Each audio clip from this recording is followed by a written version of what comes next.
Hi, this is Renee Stanley from Movie Review Relay, and we're talking about Empire, Season 3, Episode 12. I promise you guys I will do that. Alright, I'm going to do 13 next, but first we got to do 12. I have to mention that Billy Woodruff directed this episode, and if you ever look him up, he's a very talented director. He's done big-time movies, feature films, all that kind of stuff. He's great. Alright, so it's Hakeem's birthday, and everybody's at the club partying up. They're streaming it live, so people can see him at home, all his fans and things like that. You guys stream live stuff before. Why don't you guys do it on your own social media? So, this is very exciting for him. He's at the bar, he's got his friends coming in, all his homies. So at the end of the night, the club owner comes to Hakeem and asks him to pay the bar bill. So Hakeem says, no, that was included in my performance fee. I don't owe you no money, blah, blah, blah. And then some henchmen surround. All right, and so some henchmen come to Hakeem's rescue, and they're strapped, and you guys know what that means. All right, so they show the club owner that we're strapped, and so the club owner backs down. You don't have to pay now; it's fine. Now Hakeem could have left it alone and walked away, but no, he's Hakeem. So he says to the club owner, "Yeah, I want that watch. Give me that watch. I'll give it to my guy. He helped me out with the straps. Okay. So he takes the guy's watch, which is really he stole it, right? Of course, the police come because when you get turned up, sooner or later somebody acts foolish or somebody starts shooting, somebody's trying to attack somebody else, and then the police come to break the whole party up. So it becomes a big failure.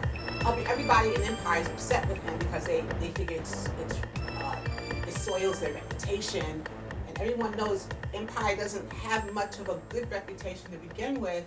So okay, whatever. Okay, so Andre is lecturing his little brother, big brother. The oldest one is lecturing the youngest one. Yeah, you shouldn't do this. See, this is not cool. But Hakeem, being Hakeem, he claps back. He doesn't care. Yeah, he just tells his brother off, and then he's moving along to the next thing, the next gig. But they show a tender moment where he goes home to his little daughter, and then Lucious gives him like a little fatherly heart-to-heart. It's cute, it's a little poignant part. See, later on we see Andre, he's flirting with Guiliana, and that is the Nia Long character. And they seem like they're going to do something, get together. But she has motives that we don't know about. I guess we'll find out as the story goes along. Andre gives her this contract to sign, so he can get his money and get paid him and his group, Empire, whatever he's in charge of.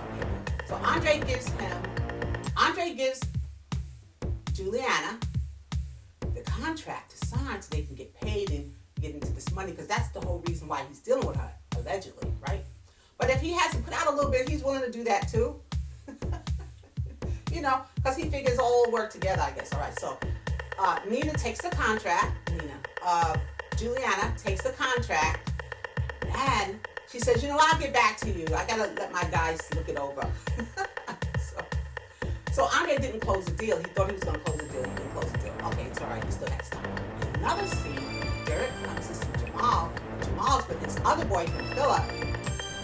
So he has to leave. That means here, because Philip is here now. Jamal is letting me know, I'll talk to you later. I got somebody here. I'm going, okay. So later on, Derek comes back to see Jamal and says to him, you know what? It's so hard being gay in hip hop. People don't respect me and have a hard time. And then Jamal kind of gives him a lecture about being brave and all that kind of stuff. Come out for yourself, don't come out for me, and all this kind of stuff. It doesn't matter, gets rid of him. But not before Philip walks up on Derek, and they get into a love fight over Jamal. They get into a love fight right in the lobby of Empire, where everybody can see him. Yeah. So in another scene, there's a big powwow with Lucious and Cookie and everybody. And Anika, because they think Anika's telling on him, is going to snitch. Right? Anika says, I'm just talking to Tyreek just so that I can throw him off the trail. I got a plan, da-da-da-da. And she's, again, I never know who's a double agent. Remember I told you before that Grandma Lucious is a double agent. I say the same thing about Anika. She's not on Lucious' side, and she's not on the FBI side. She sees her mother and father for a little bit so they can help her with the baby and think about the things she's going to do. Anika's been swimming with the sharks for many years now, So she knows how to play the game and stay alive and remain relevant. She knows how to do all those things, okay? She can remain relevant as well as staying alive, all right? So she tells Lucious what he wants to hear, and then she goes back and she talks to Tariq. Because Anika's smart. I'm not on your side, Lucious, and Tariq, I'm not on your side either. I'm on my side. So again, who's going to give me the better deal? I have to tell you, though, they do show a scene, and you guys have seen it, I'm sure. It was on the previews. It's not a secret. Yeah, Grandma Lucious, every once in a while you get loose. You got the gun. Y'all said y'all was going to take care of Anika. She's still here. I'm going to do it myself. So, she picks up her weapon here, and she aims it at Anika. But we kind of knew that Anika wasn't going anywhere. So I kind of knew that was just a red herring. Yeah, we knew that. That was fine. It was fun. And later on, Cookie's with her beau. Yeah, she's with Tay Diggs' character, Angela. And they're, having fun, making love, whatever they're doing. But then Angela finds a gun. Angela finds, all right. So Angela finds a gun in his apartment. And then he says to her, you don't need this. I'll protect you. I'm here. You don't have to live that kind of life anymore. You got to throw those things away. Remember, I'm a big time politician. I'm going to be a man. I'm going to be very important. I can't have no thug wife. And he's going to say it like that, but that's what happened. So you're going to have to put the guns away and no foolishness. And by the way, have you ever shot anybody? I need to know what's in your past, just in case I do get up there and I have you next to me. I don't want anybody bringing out the dirt. Prepare me. I'm vetting you now. So that when we get married, we don't find out you have all these skeletons in the closet. Well, Cookie and Lucious, all of them have a lot of skeletons in the closet. The place is spooked. And Cookie says no, but then they show us a flashback scene. And remember I told you how cute those actors are to play young Cookie and young Lucious. They're very cute, right? Okay. So we see a young Cookie. She's in a motel that they're living at because her father picked out. We told you the whole story.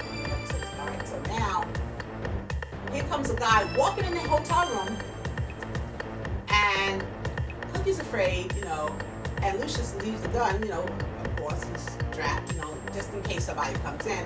So she grabs a piece. She grabs a piece here. Broke a piece, all right, that's fine. So she shoots the boy, young man, in the leg. Doesn't look like she killed him. But with Empire, they'll add another scene on back and forth. It'd be fun. That's the fun of watching Empire, right? So Lucious, I have to say though that Lucious does confront Andre. What happened to the Vegas deal? Do you know anything about that? And Andre lies. He just plays it off. No, I don't know anything about that. I haven't heard from her. I haven't heard anything.